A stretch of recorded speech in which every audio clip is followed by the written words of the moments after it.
भाई बहुत अच्छी बात कर रहे थे कि हम पे तोहमत आ जाती है इस्लाम पे, दहशतगर्दी की। मैं इससे बढ़कर बात नहीं कह सकती। देखिए, मैं बहुत पढ़ती हूँ, आप लोगों को बहुत पढ़ती हूँ, मुझे शौक है इस्लाम को पढ़ने का, इस मजहब को समझने का, आप लोगों को समझने का।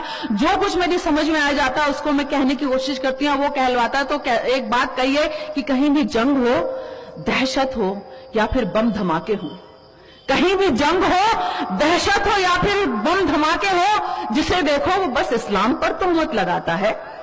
कहीं भी जंग हो, दहशत हो या फिर बम धमाके हो, जिसे देखो वो बस इस्लाम पर तोहमत लगाता है। देखिए, जो बात मैंने सबसे ज्यादा समझी है कि वो मजहब खून बहाने की इजाजत दे नहीं सकता, वो मजहब खून बहाने की इजाजत दे नहीं सकता।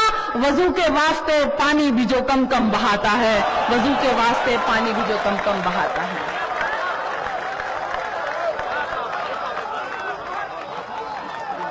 शुक्रिया। कहीं भी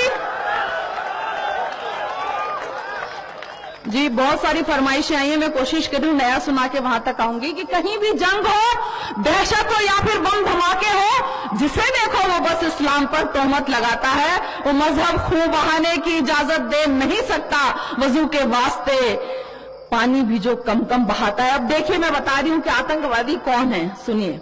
हम जरा तकरीर कर लें तो जिहादी बोलिए, हम जरा तकरीर कर लें तो जिहादी बोलिए, और जरा तकरार कर लें तो फसादी बोलिए। हम जरा तकरीर कर लें तो जिहादी बोलिए, और जरा तकरार कर लें तो फसादी बोलिए।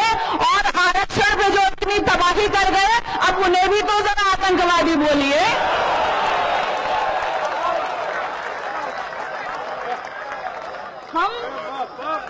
हम जरा तकरीर कर लें तो जिहादी बोलिए, और जरा तकरार कर लें तो फसादी बोलिए।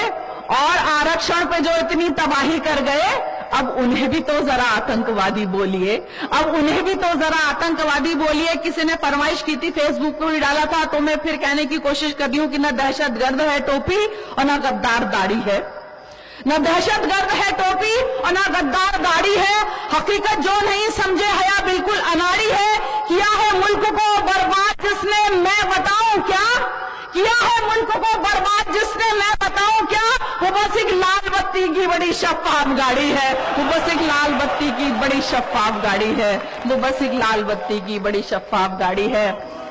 जी बहुत बहुत शुक्रिया।